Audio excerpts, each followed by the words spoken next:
Praise the lord. ప్రభునామానికి మహిమ కలుగును గాక.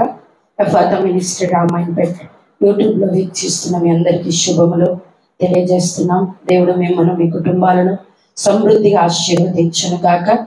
21 రోజు ఉపవాస ప్రార్థన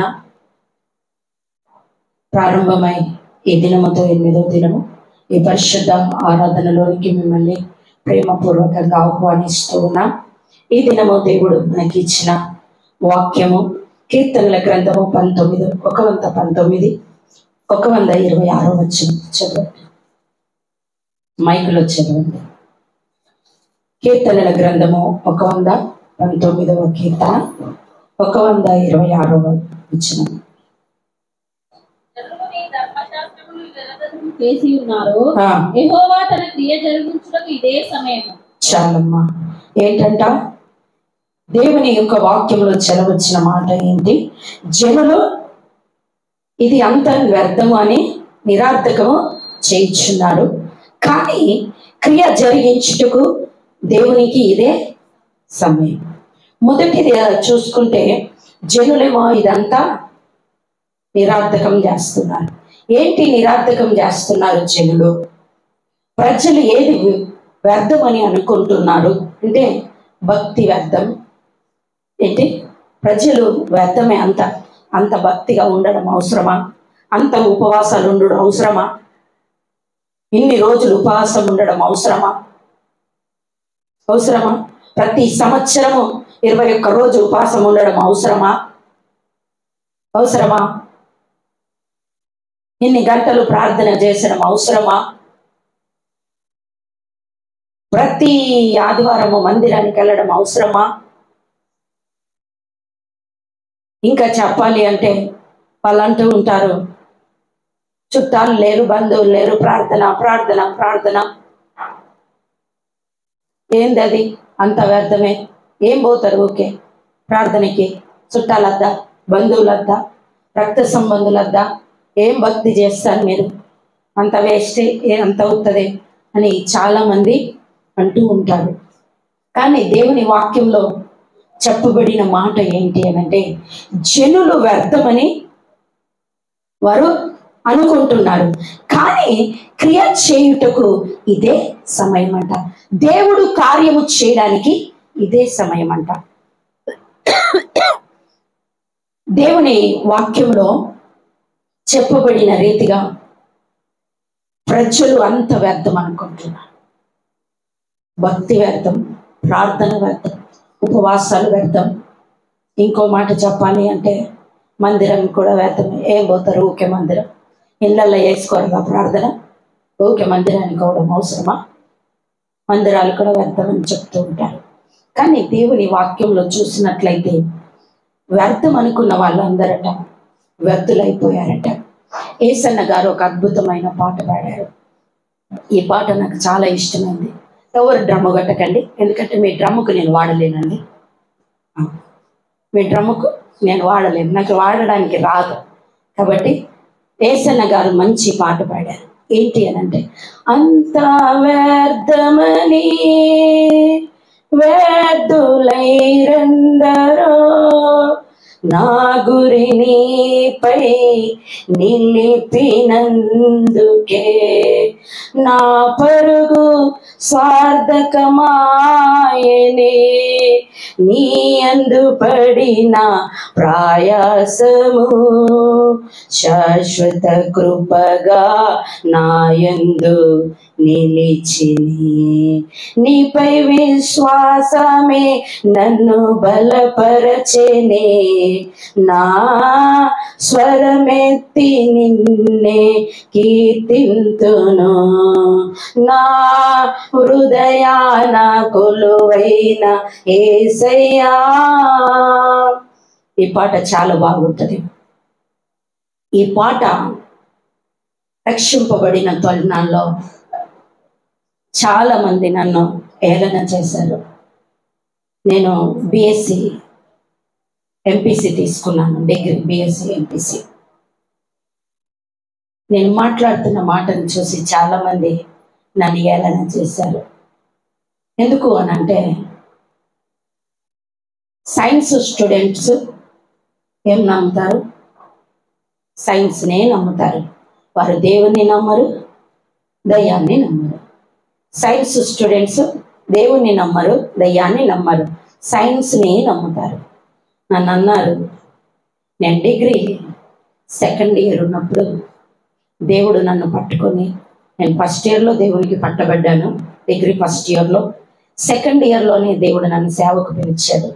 నేను సేవకు వచ్చి సేవ చేస్తున్నప్పుడు దయ్యాలు ఉంటాయి, భూతాలు ఉంటాయి, దేవుడు ఉంటాడు అని చెప్తా ఉంటే, నీవేం సైన్స్ స్టూడెంట్ అమ్మా, బయట మాట్లాడకు, నేను చూసి నవ్వుతారన్నారు. నన్ను బయట చెప్పేవి ఇట్లా దయ్యాలు ఉన్నాయని నవ్వుతారు, నిన్ను చూసి నువ్వేం చెబుతున్నావు అన్నారు నన్ను. అందరూ ఏంది చర్చికి వెళ్ళడం, అదేంటి ఇదేంటి. నేను చర్చికి వెళ్ళకపోయేదాన్ని, కానీ ప్రార్థన చేసేదాన్ని. అంతా వ్యర్థమని ఏం లేదు. మనం కష్టపడితేనే ఫలితం వస్తుంది, మనం చదివితేనే రిజల్ట్ వస్తుంది. మనం సైన్స్ స్టూడెంట్స్ము దేవుని నమ్మద్దు, దయ్యాన్ని నమ్మద్దు, సైన్స్ని నమ్మాలని చెప్పినప్పుడు, నన్ను చాలా ఏళన చేసినప్పుడు ఈ పాట నన్ను చాలా ఆదరించిందండి. అంత వ్యర్థమని ఎంతోమంది వ్యర్థమైపోయారట, కానీ ఆయన మీద నా గురి నిలపడం బట్టి ఈరోజు నేను ఇక్కడి దాకా వచ్చానండి. హల్లెలూయా, హల్లెలూయా. ఈ పాట నన్ను చాలా బలపరిచింది. ఈ పాట నాకు చాలా ఇష్టం, కానీ నాకు పాడడానికి రాదు కాబట్టి నేను ఎప్పుడు పాడను మీ ముందు. ఈ పాట నాకు చాలా ఇష్టం. నేను ఎప్పుడు మా అయ్యగారితో ఆరాధనలో ఎక్కువ ఇదే పాట పాడమని చెప్పేదాన్ని, ఈ పాట ఇంకొక పాట పాడమని చెప్పేదాన్ని. సందర్భం వచ్చినప్పుడు ఆ పాట నేను చెప్తాను. ఎక్కువ శాతం మా అయ్యగారికి ఇదే చెప్తుంది. మా అయ్యగారు అంటే మీ అయ్యగారు కదండి, మా ఆత్మీయ తండ్రికి ఎక్కువ శాతం ఈ పాట పాడమని చెప్పేదాన్ని ఆరాధనలో. ఈ పాట పాడుతూ ఉన్నప్పుడు ఇట్లా దేవుడు నేను కలిసిపోవడం నేను చూసేదాన్ని. ఇట్లా నిలబడుతూ ఉంటే నా చుట్టూ ఇట్లా ఒక వలయం లాగా దేవుని సన్నిధి ఇట్లా కమ్ముకునేది. ఏ పాట పాడుతూ నేను అసలు ఎవరిని పట్టించుకునేదాన్ని కాను, దేవుణ్ణి చూసేదాన్ని. ఈ పాట నాకు నా పరిస్థితికి అంత వేస్ట్, చదువుకో ఫస్ట్, ఏం భక్తి అనేవాళ్ళు. ఆ టైంలో నాకు ఈ పాట చాలా నా హృదయాన్ని తాకింది. ఇది పాడుతూ ఉన్నప్పుడు దేవుడు నన్ను ఇలా దర్శించేవాడు. అప్పుడు నా బాధ అంతా నేను మర్చిపోయేదాన్ని, నా దుఃఖం అంతా మర్చిపోయేదాన్ని. ఎవరు ఏ రకంగా ఏలెత్తి చూపించినా అదంతా నేను మర్చిపోయేదాన్ని. నన్ను ఏలెత్తి చూపించిన వారే ఈరోజు కష్టాల పాలైపోయారు, కానీ ఈరోజు దేవుడు నన్ను మంచి స్థితిలో పెట్టాడు. హల్లెలూయా. అంత వ్యర్థము అనుకున్న వాళ్ళే వ్యర్థమైపోయారు. ఆ వ్యర్థం కాదు, దేవుడు నన్ను వ్యర్థం చేయడానుకొని ఆయన మీద విశ్వాసము నన్ను బలపరిచి ప్రతిరోజు ఈ స్థితిలోనికి నన్ను తీసుకొచ్చిందండి. హల్లెలూయా. జనులందరూ వ్యర్థం అనుకుంటారు. మన భక్తిని చూసి, మన ప్రయాసమును చూసి, అవసరమా రాత్రి పగలు మందిరంలో ఉండడం, అవసరమా రాత్రి పగలు ప్రార్థన చేయడం, అవసరమా ఉపవాసాలు, అవసరమా అంటారు.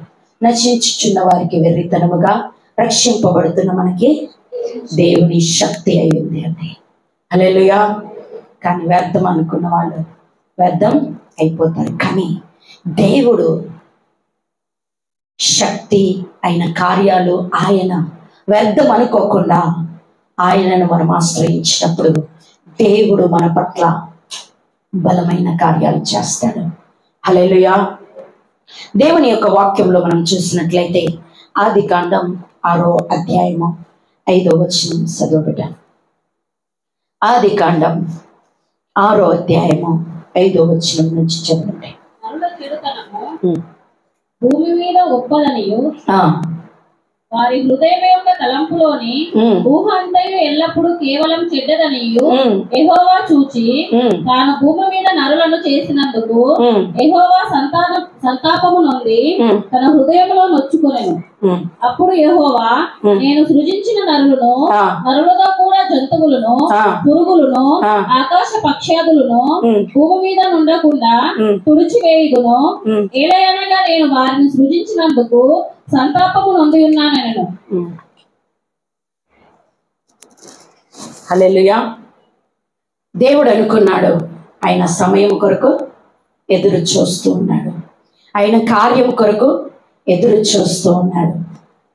ఎక్కడి నుంచి ఆయన విసిగిపోయాడంటే, ఆదామును అవ్వను చేసినప్పుడు వారిని మంచి వనములో, ఏదోను వనములో పెట్టి సుఖంగా బ్రతుకమంటే ఆయన మాటను అతిక్రమించి పాపం తీసుకొచ్చి, నీతిమంతుని బట్టి దేవుడు అనుకున్నాడు, ఈ నీతిమంతుని బట్టి భూమి మీద నేను కార్యము చేస్తా, క్రియ జరిగించుటకు ఇదే సమయముగా. ఒక్క నీతిమంతుడు నాకు దొరికాడు. ఏంటి? ఆదాము తప్పిపోయి నుంచి దేవుడు వెతుకుతా ఉన్నాడు, ఒక్క నీతిమంతుడు కావాలి నాకు, ఒక్క నీతిమంతుని బట్టి నేను కార్యం చేస్తా ఎదురు చూస్తూ ఉన్నాడు. చూస్తున్న క్రమంలో దేవునికి ఎట్టకేళ్లకు సమయం వచ్చింది. ఒక నీతిమంతుడు దొరికాడు, నోవా అనే ఒక నీతిమంతుడు దొరికాడు. ఆ నీతిమంతుని బట్టి భూమికి దేవుడు కార్యం చేయాలనుకున్నాడు. ఆ నీతిమంతుని పిలిచి అంటూ ఉన్నాడు, నా కొరకు ఒక ఓడ సిద్ధపరచు.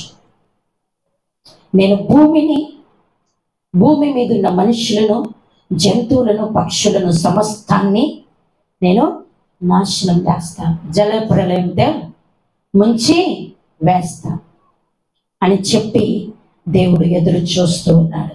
ఆ ఎదురు చూస్తున్న క్రమంలో దేవునికి అవకాశం వచ్చింది, సమయము వచ్చింది, నీతిమంతుడు దొరికాడు.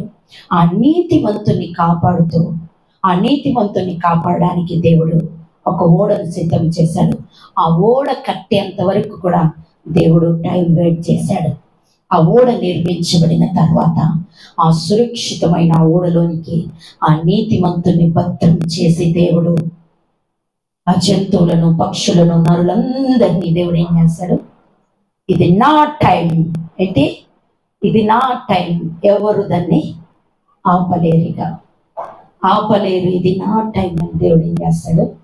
40 రాత్రులు 40 పగళ్ళు వర్షం కురిపిస్తే ఆ 40 రాత్రులు 40 పగళ్ళ వర్షానికి జలప్రలయంలో ప్రతి ప్రాణి కుప్పకూలిపోయిందండి. ప్రతి ప్రాణి అడ్రస్ లేకుండా పోయిందండి. నూతనమైన నీతిమంతుల తరాన్ని దేవుడు తీసుకొచ్చుకున్నాడు. హల్లెలూయా. దేవుడు క్రియ జరిగించడానికి, కార్యము చేయడానికి ఆయన సమయము కొరకు ఎదురు చూస్తూ ఉన్నాడు, సమయము కొరకు వెతుకుతూ ఉన్నాడు. ఆయన నీతిమంతులను విడిచిపెట్టడు, కానీ నీతిమంతులకు కార్యము చేయడానికి మనం అంటాం కదా, కలిసొచ్చే కాలానికి నడిసొచ్చే కొడుకు పుట్టిండు అన్నట్టుగా దేవుడు కలిసొచ్చే కాలాన్ని ఒకటి చూసుకుంటాడు. ఆయన ఏంటి? ఆయనకు ఒక కాలం అంటూ కావాలి. ఆయనకి ఆదాము పాపం చేశాడు, కానీ అప్పుడు దుఃఖపడ్డాడు, కానీ ఆయనకు నీతిమంతుడు దొరకలే. ఆ నీతిమంతుడు దొరికేంత వరకు దేవుడు ఏం చేశాడు? వెయిట్ చేశాడు. ఆ బాధను భరించాడు, గుండెల నిండా ఆ బాధను పెట్టుకొని భరించాడండి. ఆ బాధను తొలగించుకునే సమయం వచ్చింది. నీతిమంతుడు దొరికాడు ఆయనకి, ఆయనకు సరిపోయే వ్యక్తి దొరికాడు ఆయనకి. నాకు సరిపోయే నీతిమంతుడు దొరికాడు. మన నీతి వేరు, ఆయన నీతి వేరు. ఆయనకు సరిపోయే నీతిమంతుడు నోవాకు దొరికాడు ఆ తరములో. అప్పుడు ఆ తరం వరకు వెయిట్ చేశాడు దేవుడు. నీ కొరకు నిన్ను ఆశీర్వదించడానికి ఎన్ని రోజులైనా ఆయన వెయిట్ చేస్తాడు. నిన్ను దీవించడానికి ఆయన ఎన్ని రోజులైనా నీ కొరకు వెయిట్ చేస్తాడు. కానీ నిన్ను ఆశీర్వదించకుండా మానడు. ఆయన ఆశీర్వదించడానికి, నీలో కార్యము చేయడానికి, నీలో దేవుడు కార్యము చేయడానికి సమయము కొరకు నీ పక్షాన నిలబడి ఆయన వెయిట్ చేస్తా ఉన్నాడు. ఏం చేస్తున్నాడు? వెయిట్ చేస్తా ఉన్నాడు. నీ ప్రార్థనలు ఆయన సన్నిధికి చేరాయి, కానీ ఆయనకు సమయం కావాలి. ఆయనకు ఒక సమయం అంటూ కావాలి. ఆ సమయము కొరకు వెయిట్ చేస్తా ఉన్నాడు. ఆ సమయం వచ్చిన తర్వాత దాన్ని ఏది కూడా ఆపలేదు. జలప్రలయాన్ని ఎవరైనా ఆపగలిగారా? జలప్రలయాన్ని గుట్టలు ఆపగలిగాయా? పర్వతాలు ఆపగలిగాయా? చెట్లు ఆపగలిగాయా? ఎంత పర్వతాలు సైతము ఏమైపోయారట? గొప్ప గొప్ప పర్వతాలు సైతము ఏమైపోయాయట? జల ప్రళయంలో మునిగిపోయాయట. మునిగిపోయాయట. గొప్ప పర్వతాలే, చిన్న పర్వతాలు కాదు, గొప్ప పర్వతాలే మునిగిపోయాయట. దేవుడు సమయం కొరకు వెయిట్ చేస్తా ఉన్నాడు. ఆ సమయం వచ్చినప్పుడు నీ దరిద్రం అంతా కొట్టుకపోతుంది, నీ చెత్త అంతా కొట్టుకుపోతుంది. నీ దరిద్రము, ఏ దరిద్రం కూడా నీకు ఉండకుండా దేవుడు కొట్టివేస్తాడు. పర్వతం లాంటి సమస్యలైనా దేవుడు సమయములో మైనము వలె కరిగిపోవాల్సిందే. హల్లెలూయా. దేవుడు సమయం కొరకు వెయిట్ చేస్తా ఉన్నాడు. భయపడకండి, దిగులు పడకండి.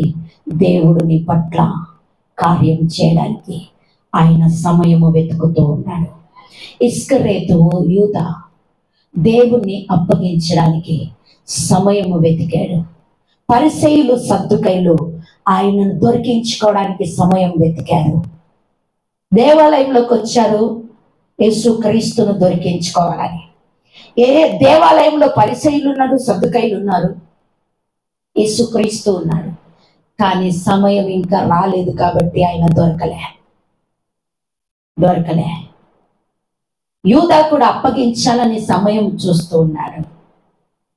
రొట్టె పుచ్చుకోవడానికి వచ్చాడు యూదా. దేవుడు అంటాడు, నన్ను అప్పగించేవాడు మీలో ఒకడు అన్నాడు. అప్పుడు ఆయన అక్కడే ఉన్నాడు. అప్పుడు అప్పగించచ్చుగా రొట్టె తీసుకుంటున్నప్పుడు ఒకటే గదిలో ఉన్నారు కా. సమయము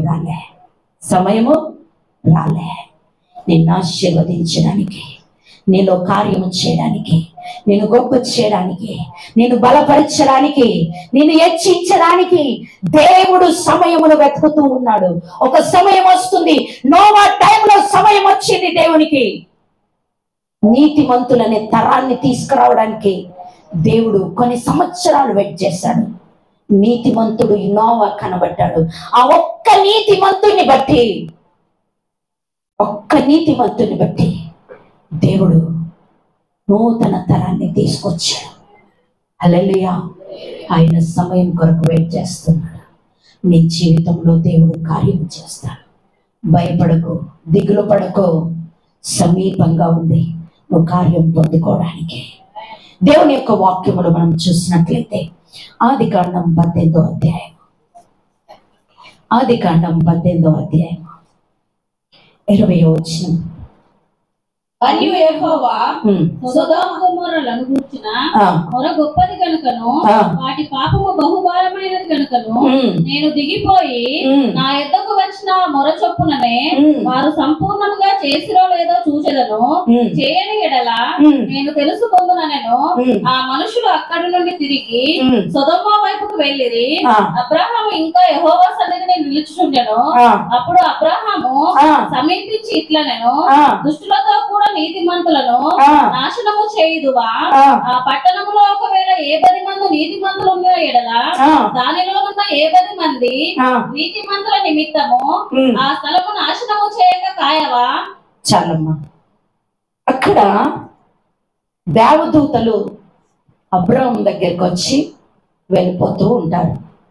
వెళ్ళిపోతూ ఉన్న క్రమంలో అబ్రాహాము ఆ దేవదూతలను సాగనంపుతూ ఉంటాడు.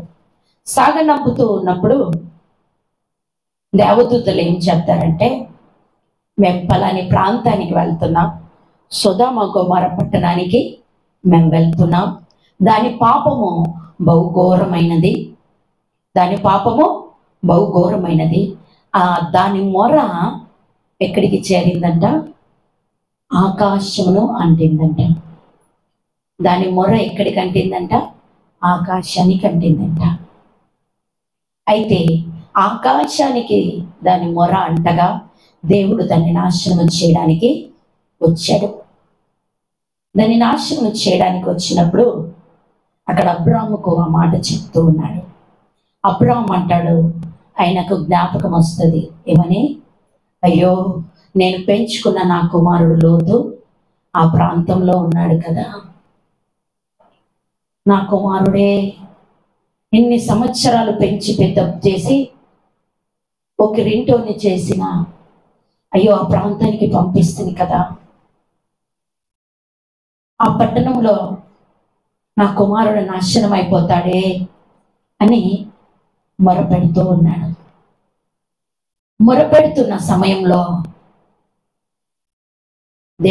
దేవుడికి చెప్తున్నాడు, అయ్యా పట్టణం అంతా నాశనం చేస్తావా? అవును నాశనం చేస్తాను. అయ్యా ఒకవేళ 80 మంది మంచులు కనబడితే ఏం చేస్తావయ్యా? 80 మందిని చూపించు, ఆ 80 మందిని పక్కకు పెట్టి మిగతా వాళ్ళని నాశనం చేస్తాను. చూపించు 80 మంది, అక్కడ లేరు కాబట్టి దేవుడు అంటున్నాడు చూపించమని. అప్పుడు అబ్రాము అంటున్నా, అయ్యా 50 మంది ఉంటే, 50 మంది ఉంటాయా? 50 మంది చూపించా బ్రహ్మ, వాళ్ళని నాశనం చేయ, మిగతా వారిని నాశనం చేస్తా. అయ్యా 40 మంది ఉంటాయా? 20 మంది ఉంటాయా? 10 మంది ఉంటాయా అని ఇట్లా బేరం ఆడుతున్నాడు దేవుని దగ్గర. ఎందుకు? ఆయన కుమారుడి కొరకు, ఆయన పెంచుకున్న కుమారుడి కొరకు అబ్రాహాం బతిమలాడుతున్నాడు. అయ్యా 10 మంది అయ్యా, 20 మంది అయ్యా, 30 మంది అయ్యా. 30 మంది ఉంటే, 10 మంది ఉంటే ఏం చేస్తావయ్యా? సరే నువ్వు 10 మందిని చూపించు, ఆ 10 మందిని తప్పించి నేను నాశనం చేస్తానని చెప్తాడు. అప్పుడు అబ్రాహాము వెళ్ళిపోతూ ఉంటాడు. వాళ్ళు సొదొమ వైపు వెళ్ళిపోతుంటారు. ఆ సొదొమ వైపు వెళ్ళిన తర్వాత ఆ గుమ్మము దగ్గర లోతు కనబడతాడు. లోతు అంతో ఇంతో తన పినతండ్రి అయిన అబ్రాహాము దగ్గర భక్తి నేర్చుకున్నాడు కాబట్టి సేవకులు ఎవరో, క్రైస్తవులు ఎవరో కొంచెమన్నా గుర్తుపట్టగలిగాడు ఆయన.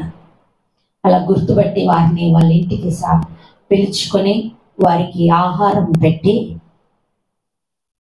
భోజనం పెడతాడు. పెట్టిన తర్వాత వారు చెప్తారు, ఈ పట్టణాన్ని నాశనం చేయడానికి వచ్చాం, నీ బంధువులు మిత్రులు స్నేహితులు ఎవరుంటే వాళ్ళను పిలుచుకో, వాళ్ళను మేము రక్షిస్తామని చెప్తారు.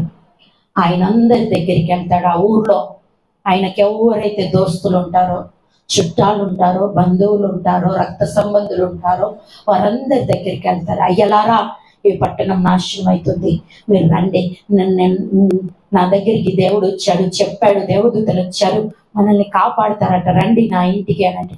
వారాపో ఏం చెప్తున్నా, దేవుడంట, దేవదూతలంట ఈ పట్టణం నాశనం చేస్తారంట, వీడి ద్వారానట మేము రక్షింపబడతామట, పరా అని లోతునందరూ త్రోసివేశారు. త్రోసివేసిన తర్వాత ఆయన తిరిగి దేవదూతల దగ్గరికి ఇంటికి వచ్చినప్పుడు వారిని దేవదూతలు సమయం వచ్చింది, నడవండి బయటకు వెళ్దామంటే ఏం చేస్తా ఉన్నాడు? వాళ్ళు తడువు చేస్తా ఉన్నారు. లోతు భార్య, ఆయన 2 పిల్లలు ఏం చేస్తున్నారు? తడువు చేస్తున్నారంటే టైం అవుతుంది రండి అంటే, ఆగండి బీరువాకి తాళం వేస్తాను, పెళ్ళికి టైం అవుతుంది తొందరరా, ఆగండి బీరువాకి తాళం వేస్తాను, రామ్మా టైం అవుతుంది, ఆగండి గ్యాస్ బంద్ చేసేస్తాను, అయ్యో టైం అయిపోతుందమ్మా, ఆగండి బట్టలు తీసొస్తాను. మనం ఏం చేస్తాం? మనం టైం అవుతుంది పోదామంటే వాళ్ళని ఆపుకుంటా, స్టవ్ బంద్ చేస్తా, బట్టలు తీస్తా, బీరువాకి తాళం వేస్తా, ఇవన్నీ తడువు చేస్తూ ఉంటాం. అక్కడ కూడా లోతు కుటుంబం అలా తడువు చేస్తా ఉన్నది. కానీ సమయం సమీపించింది. సమయము సమీపించిందని ఎరిగి దేవదూతలు ఏం చేస్తారంటే వాళ్ళను పట్టుకొని బలవంతంగా బలవంతంగా ఈడ్చుకొస్తారు. పట్టుకొని బలవంతంగా ఈడ్చుకు రావడానికి కారణం అబ్రహాం. హల్లెలూయా. ఏంటి? లోతు భక్తి కాదు కానీ అబ్రహాము విజ్ఞాపన దేవుడు లోతును పట్టుకొని లాక్కొచ్చాడు. నాశన కూపములో నుంచి దేవుడు ఏం చేశాడు? పట్టుకొని లాక్కొచ్చాడు బయటకు లాక్కొని వచ్చి మీరు ఆ కనబడుతున్న ఊరికి వెళ్ళండి, వెనుకకు తిరగకూడదు అని చెప్పాడు దేవుడు. కానీ మహానుభావురాలు తొందరపాటు పడి వెనుకకు చూసి ఉప్పు స్తంభమైంది. ప్రియా దేవుని బిడ్డ, మనకు నాశనము తటస్థించిన జాగ్రత్తగా వినాలి. మనకి మన కుటుంబానికి నాశనము తటస్థించిన మన కొరకు విజ్ఞాపన చేసేవారు ఉంటే నాశన కోపంలో నుంచి దేవుడు మనల్ని లాగివేస్తాడు. హల్లెలూయా. చప్పట్లు కొడుతూ దేవుని స్తుతిస్తాం. మనల్ని దేవుడు మన పరిస్థితి, మన స్థితి నాశన కూపంలోనికి వెళ్ళిపోయినా మన కొరకు విజ్ఞాపన చేసేవారు ఎవరైనా ఉంటే ఆ విజ్ఞాపనను విని నాశన కూపంలో నుంచి దేవుడు ఏం చేస్తాడు? బయటకు తీసుకొస్తాడు.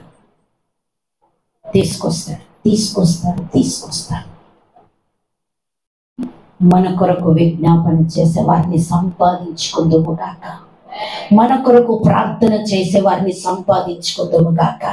మన కొరకు ప్రార్థించిన సేవకులను మనము పోగొట్టుకోకుండా ఉందుము గాక.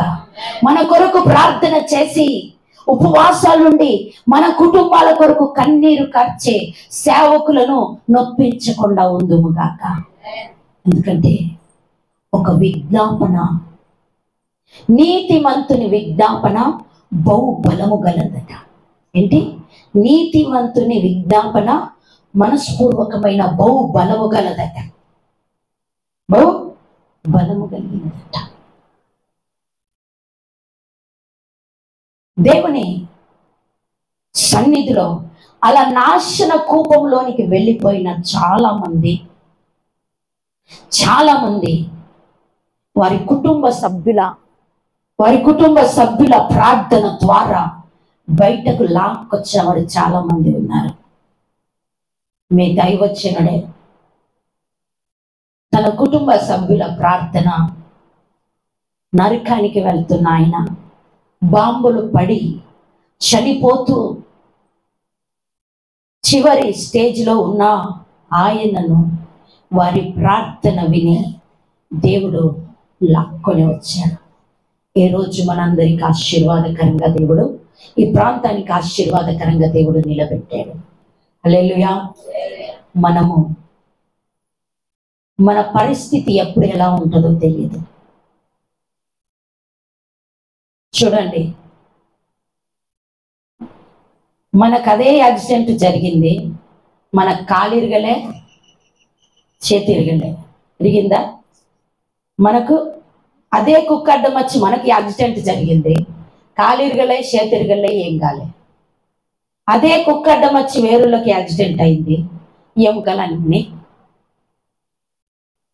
ఎముకలన్నీ ఇరిగిపోయాయి. అదే స్థలము, అదే కుక్క. తేడా ఏంటి? మన కొరకు ప్రార్థించేవారు ఉన్నారు కాబట్టి ఎన్నిసార్లు యాక్సిడెంట్ జరుగుతున్నా ఒక్క ఎముక ఇరగకుండా దేవుడు కాపాడాడు. కారణం మన కొరకు మన సేవకులు ప్రార్థిస్తున్నారు, మన కొరకు మన సంఘము ప్రార్థిస్తుంది కాబట్టి మనము ప్రార్థించే వారిని పోగొట్టుకోకూడదు. మన క్లిష్ట పరిస్థితిలో, మన ఇబ్బందికర పరిస్థితిలో, మన నాశనకరమైన పరిస్థితిలో వారి ప్రార్థనను చూసి ఆ లాక్కొస్తాడు దేవుడు మనల్ని. ఆ దాంట్లో నుంచి లాక్కొస్తాడండి. నిజమే.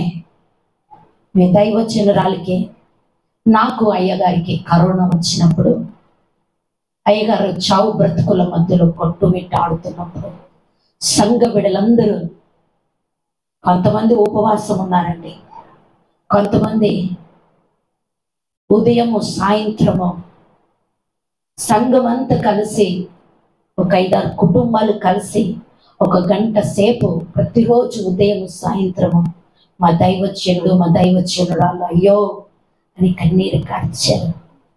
ఎంతోమంది అట్లా వెళ్ళిపోయారండి. ఎంతోమంది వెళ్ళిపోయారు, అక్కడి వరకు వచ్చి వెళ్ళిపోయారు ఎంతోమంది. కానీ సంఘ ప్రార్థన చివరి స్టేజ్ వరకు వెళ్ళి మీ దైవజనుని మీ ప్రార్థన ద్వారా సంపాదించుకున్నారు మీరు. హల్లెలూయా, హల్లెలూయా. మనము అందుకే నేను చెప్తాను, చాలా మంది అంటారు మీ వాళ్ళకు ఏం టాలెంట్ ఉందంటారు. ఒక దైవజనురాలు, నాకు తెలిసిన దైవజనురాలు, ఒక ఆయన మా సంఘంలో చాలా టాలెంట్ ఉండేది. అయితే ఆయన ఏం చేశాడంటే లవ్ అఫైర్ పెట్టుకున్నాడు. ఏంటి? ప్రేమ పెట్టుకుంటే వద్దని, మేము సంఘానికి రావద్దని చెప్పాను. ఆయన వెళ్ళిపోయాడు. ఒక సేవకురాలు నన్ను అన్నది ఏంటంటే, ఆయనకు మంచి టాలెంట్ ఉంది, మీరు అట్లా ఎల్లగొట్టారేంటి, అట్లా ఎల్లగొట్టారేంటి? ఆమెకు కూడా తెలుసు ఆయనకి ఎఫ్ఐఆర్ ఉంది, ప్రేమ పెళ్ళిళ్ళు చేసుకున్నాడని ఆమెకు కూడా తెలుసు. ఆమె అంటుంది, టాలెంట్ ఉన్న వాళ్ళని సంఘంలో నుంచి ఎల్లగొడితే అందరు వెళ్ళిపోతే లాస్ట్కి మీరే మిగులుతారమ్మ గారు అన్నది నన్ను. దేవుని మహాకృప, నేను ఒక్కదాన్నైనా ఉంటా. పందికి 10 మంది ఉండే ఏం లాభం? సింహానికి 1 పిల్ల ఉన్నా చాలు. సింహానికి దేవుడు అంటుంది కదా, సొదొమ గొమొర్రాలో 1 నీతిమంతుడు ఉంటే చాలు, ఆ నీతిమంతుడిని నేను తప్పిస్తా. 1 నోహను బట్టి దేవుడు నూతన తరం తీసుకురాలే. నన్ను ఆ మాట అన్నారు. నేను అన్నాను, అమ్మగారు చాలా వందనాలు మీ సలహాకు. నన్ను దేవుడు గుంపులు తయారు చేయడానికి నన్ను పిలవలే, నన్ను మందను తయారు చేయడానికి విలువలే. ఏంటి? మందను గుంపును తయారు చేయడానికి నన్ను పిలవలేదమ్మా. నన్ను దేవుడు దేనికి పిలిచాడంటే ఆయన వారసులుగా సిద్ధపరచమని పిలిచాడమ్మా. నేను వాళ్ళని సిద్ధపరుస్తానని చెప్పాను. హల్లెలూయా. దేవునికి గుంపు కాదు, గుంపులో గోవింద అన్నట్టుగా గుంపు దేవునికి అవసరం లేదు. కానీ ఆయన రాజ్యముగా కట్టబడేవారు ఒక్కరైనా చాలు, ఆయనకి ఒక్కరైనా చాలు. అది నేను చెప్పానమ్మా. లేకుంటే ఇప్పుడు ఇంత తక్కువ మంది మనం ఎందుకున్నాం అనుకున్నాం? అందరినీ ఏ మిస్టేక్ చేసినా పోని పట్టించుకోకుండా మనం ఉంటే మనం 1000 ప్రజల్లో ఉంటున్నాం. కానీ 1000 పరలోక రాజ్యం చేరరండి. మనము ఒక్కరమైనా, నేనేమనుకున్నానంటే దేవుడు నన్ను పరలోకంలో పిలిచినప్పుడు, ఏం విజయమ్మ అంత చెత్తని తీసుకొచ్చావు నా రాజ్యానికి అని నన్ను అనకూడదు. అంతా చెత్తను తయారు చేసావేంది అంతా అని నన్ను అనకూడదు. బలా నమ్మకమైన మంచి దాసరాలు అనిపించుకోవాలని నేను అనుకున్నాను. హల్లెలూయా. అందుకే మేము ఇంత ఖచ్చితంగా బోధిస్తాం. మిస్టేక్ ఉంటే మొఖాలు మార్చుకున్నా, మందిరాన్ని బంద్ పెట్టినా మాకు సంబంధం లేదు. మేము మాత్రం ఖచ్చితంగా చెప్తాం. ఎందుకంటే దేవుడు ఒక్కరైనా ఆయన రాజ్యంలో ఉంటే చాలు, కానీ చెడ్డవారు ఎంతమంది ఉన్నా దేవుడికి ఇష్టము లేదు. కాబట్టి ఆ మాట నేను చెప్పాను. మన కొరకు విజ్ఞాపన చేసేవారు, మన కొరకు ప్రార్థన చేసేవారిని మనం సంపాదించుకుంటే మన నాశన కూపలో నుంచి మనం బయటకు వచ్చినట్టే. హల్లెలూయా. లోతును నాశన కూపలో నుంచి బయటకు తీసుకొచ్చింది అబ్రహాము విజ్ఞాపన విన్న దేవుడు లోతు కుటుంబాన్ని నాశన కూపంలో నుంచి బయటకు తీసుకొచ్చాడు. మన ఇంటింటికి ఒక విజ్ఞాపనలు ఉంటే మన కుటుంబం ఎట్లుంటది ఆలోచించండి. మన ఇంట్లో ఒక్కరు విజ్ఞాపన చేసేటోళ్ళు నమ్మకంగా దేవుని సన్నిధిలో బ్రతుకుతే మన ప్రాంతము, మన కుటుంబాలు, మన వంశాలు ఎందుకు రక్షణలోనికి రావు ఆలోచించండి. ఇప్పటి నుండన్నా మనము నడుములు కట్టుకొని నాశన కూపలోనికి వెళుతున్న మన కుటుంబాలను, మన రక్త సంబంధులను, మన బంధువులను, మన ప్రాంతాన్ని, మన రామాయణపేటను, మన తెలంగాణను సంపాదించుకోవడానికి విజ్ఞాపన కర్తలుగా మన నడుములు కట్టుకొని లేతుము గాక. అబ్రహాము వలె లేస్తుము గాక. హల్లెలూయా. దేవుని యొక్క వాక్యంలో మనం చూసినట్లయితే నిర్గమకాండము 3వ అధ్యాయము 7-8 చదువుట. నిర్గమకాండము 3:7-8. మరియు యెహోవా ఇట్లనెను, నేను ఐగుప్తులో నుండి నా ప్రజల బాధను నిశ్చయముగా చూచి తిని, పనులలో తమ్మును కష్టపెట్టు వారిని బట్టి వారు పెట్టిన మొరను వింటిని. వారి దుఃఖములు నాకు తెలిసే ఉన్నవి. కాబట్టి ఐగుప్తుల చేతిలో నుండి వారిని విడిపించుటకు ఆ దేశముల నుండి విశాలమైన మంచి దేశమునకు, అనగా కనానీయులకు, హిత్తీయులకు, అమోరీయులకు, పెరిజ్జీయులకు, హివ్వీయులకు, యోబుసీయులకు నివాస స్థానమైన పాలు తేనెలు ప్రవహించు దేశమునకు వారిని నడిపించుటకు దిగివచ్చి ఉన్నాను. చాలమ్మా. ఏంటంట? వారి ప్రార్థన విని ఐగుప్తులో ఇశ్రాయేలు ప్రజలు కఠిన బానిసత్వంలో మగ్గిపోతున్నప్పుడు వారు పెట్టిన మొర దేవుడు విని సమయం వచ్చిందండి. అబ్రహాము వస్తుంది, మనకు ముందట వస్తుంది అది, కానీ చెప్తాడు. అబ్రహాము నిద్రపోతే 430 సంవత్సరాలు నీ బిడ్డలు దాసులుగా పోతారంటాడు. ఇక్కడ సమయం వచ్చింది, 430 సంవత్సరాలు అయిపోయింది. ఇక దేవుడు దిగి వచ్చాడు. ఏంటి? దేవుడు దిగి వచ్చాడు. సమయం వచ్చింది, వారిని విడిపించే సమయం వచ్చింది. ఐగుప్తులో నుంచి, కఠినమైన బానిసత్వంలో నుంచి విడిపించడానికి దేవుడు సమయము చూస్తా ఉన్నాడు. వారి విజ్ఞాపన వింటున్నాడు, వారి మూలుగులు వింటున్నాడు, వారి కన్నీరు వింటున్నాడు. విని సమయం చూస్తూ ఉన్నాడు. సమయం రానే వచ్చింది. ఆ సమయం వచ్చినప్పుడు ఎట్లొచ్చాడు దేవుడు? నేనే దిగి వచ్చాను అన్నాడు. అక్కడ ఏంటి? నేను దిగి వచ్చాను. ఎక్కడికంట? విశాలమైన పాలు తేనెలు ప్రవహించు దేశానికి.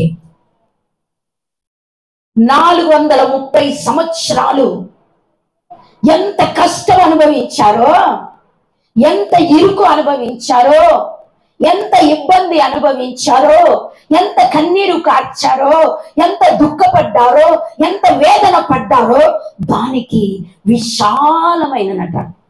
ఈడ ఇరుకుగా, ఇబ్బందిగా, కష్టముగా నొచ్చుకుంటూ బ్రతికారు. కానీ దేవుడు ఏం చేస్తున్నాడట? దానికి బదులుగా విశాలమైన పాలు తేనెలు ప్రవహించు దేశానికి తీసుకెళ్ళడానికి నేను దిగి వచ్చాను అంటున్నాడు దేవుడు. విడిపించడానికి సమయం వచ్చినప్పుడు దేవుడే దిగి వచ్చి మన పక్షాన కార్యం చేస్తారండి. హల్లెలూయా. సమయం వచ్చినప్పుడు మన కష్టాన్ని చూసి, మన బాధను చూసి దేవుడే స్వయంగా దిగి వచ్చి మనల్ని ఏం చేస్తాడు? విడిపిస్తాడు. అక్కడ చెప్తున్నాడు కదా, పాలు తేనెలు ప్రవహించు దేశానికి, విశాలమైన దేశానికి నడిపించుటకు నేను దిగి వచ్చాను. నీ పక్షాన దేవుడు దిగి వస్తాడు. హల్లెలూయా. నీ కన్నీరు కారుస్తూ నువ్వు అంగలారుస్తూ ఉంటే దేవుడు నీ పక్షాన ఆయన దిగి వచ్చే దేవుడు అండి. నీ పక్షాన ఆయన కార్యము చేసే దేవుడు. మనం చూద్దాం ఇంకొకటి, ఎస్తేరు గ్రంథం 7:9. ఇదొకటి చూసి మేము ముగించుకుందాం. ఎస్తేరు గ్రంథము 7:9. రాజు ముందర నుండు షండులలో హర్బోనానొకడు ఏలినవాడా చిత్తగించుము. రాజు మేలు కొరకు మాట్లాడిన మోర్దెకైని ఉరితీయుటకు హామాను చేయించిన 7 మూరల ఎత్తుగల ఉరికొయ్యను హామాను ఇంటి వద్ద నాటబడి ఉన్నదనగా రాజు దాని మీద వాని ఉరితీయుడని ఆజ్ఞ ఇచ్చెను. చాలమ్మా. హల్లెలూయా. దేవుని యొక్క వాక్యమును సెలవిస్తుంది, దేవుని ప్రజలకు వ్యతిరేకంగా లేచిన ఆయుధాన్ని దేవుడు ఏం చేశాడు? శేషము లేకుండా దేవుడు ఏం చేశాడు? నాశనం చేశాడు. హామాను ఒక్కడే కాదు, హామాను సంతతంతటిని అక్కడ ఉరి తీయబడినది. హామాను ఒక్కడే కాదు, కుట్ర పన్నింది హామాను ఒక్కడే, కానీ అక్కడ ఉరి తీయబడింది హామాను ఒక్కడే కాదు, హామాను సంతతిలో ఉన్న ప్రతి ఒక్కరిని ఉరి తీయబడినది. దేవుని ప్రజలకు, దేవుని జనాంగానికి వ్యతిరేకంగా లేచిన ఆయుధాన్ని దేవుడు సమయం కొరకు ఎదురు చూస్తూ ఉన్నాడు. వీళ్ళు ఎక్కడి నుంచి వచ్చారో తెలుసా? అప్పటి నుండి ఐగుప్తు నుంచి ప్రయాణం అవుతున్నప్పటి నుండి కూడా వారికి ఎదురు పడుతూనే ఉంటారు. అప్పుడే దేవుడు నాశనం చేయమంటే వీరు నాశనం చేయకుండా వాళ్ళని కొంతమందిని వదిలేస్తూ ఉంటారు. దేవుడు చూసి శత్రువు శేషము లేకుండా నా జనులకు ఎన్నటికైనా శత్రువుగా ఉన్నారు. ఇప్పటికీ కూడా శత్రుత్వం పోతలేదు. సంవత్సరాలైనా ఇదా కథం ఇది అని సమయం కొరకు దేవుడు వెయిట్ చేశాడు. ఒక సమయం వచ్చింది, దేవుడి ప్రజల కొరకు వ్యతిరేకంగా లేచిన ఆయుధము శేషము లేకుండా, ఏంటి శేషము లేకుండా ఆమాను సంతతి వారిని అక్కడ ఉరి తీయడం జరిగింది. దేవుని ప్రజలకు వ్యతిరేకంగా నీయబడిన ఆయుధము ఏది కూడా వర్తిల్లలేదు. శేషము కూడా లేదంటే ఆలోచించండి. ఒక్కరు కూడా లేకుండా దేవుడు ఏం చేశాడు?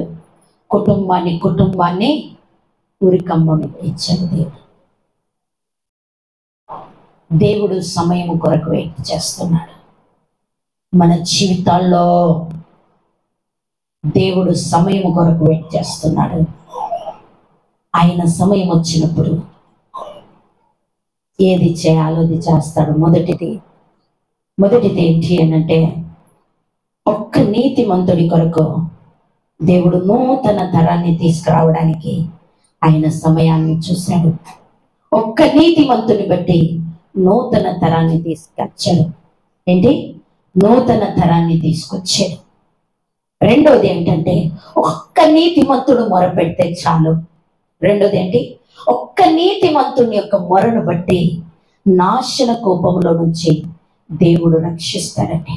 ఒక్క నీతిమంతుని మొర నాశన కోపంలో నుంచి రక్షింపబడుతుంది. మూడవది ఏంటి అంటే తన ప్రజల పక్షాన దిగి వచ్చి దేవుడు కార్యం చేస్తాడు. తన ప్రజల పక్షాన దేవుడే స్వయంగా దిగి వచ్చి కార్యం చేస్తాడు సమయం వచ్చినప్పుడు. నాలుగోది ఏంటి అనంటే, తన ప్రజలకు వ్యతిరేకంగా రూపింపబడిన ఆయుధం సమయం వచ్చినప్పుడు శేషము లేకుండా,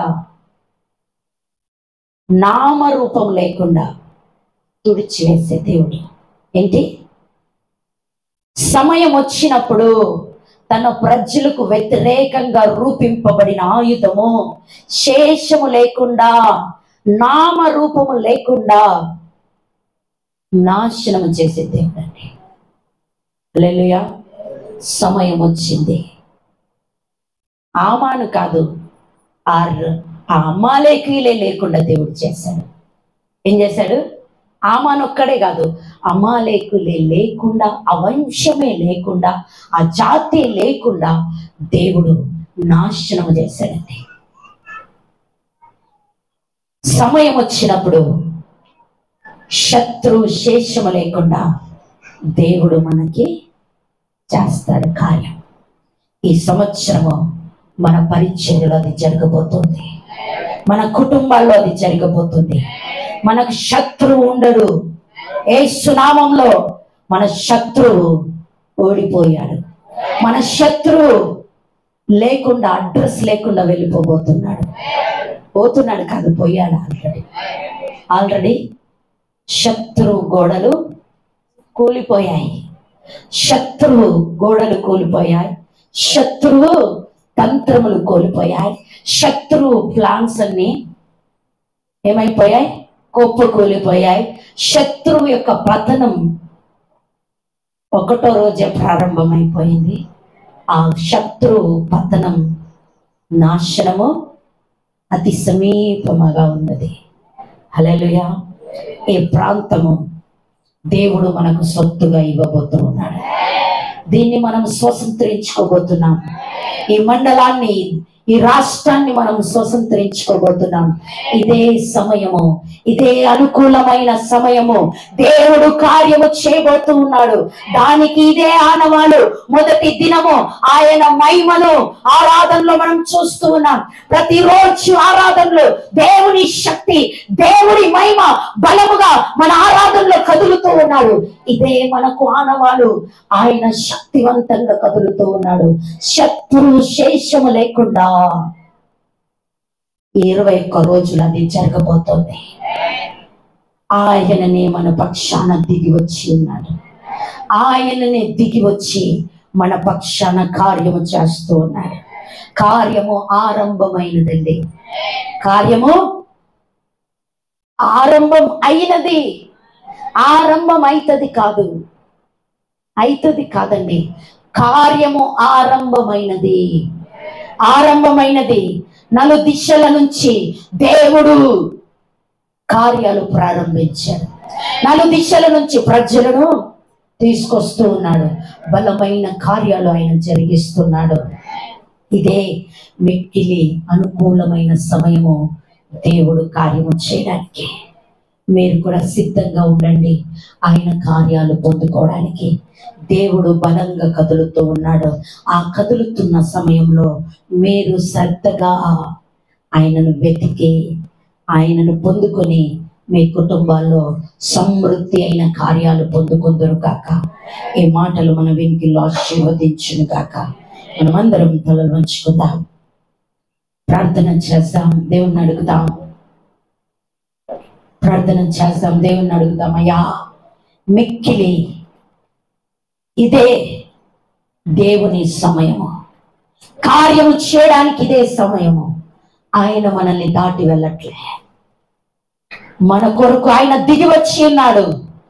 మొదటి దినమే దిగి వచ్చి ఉన్నాడు.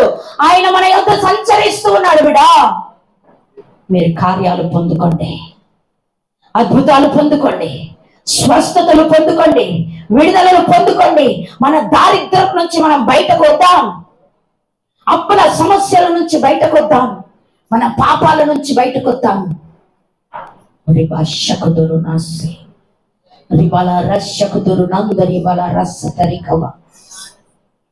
స్తోత్రం, స్తోత్రం దేవానికి వందనాలు చెల్లిస్తున్నాం. ఇదే మిక్కిలి దేవుని సమయమని వాక్యము ద్వారా మాతో మాట్లాడా.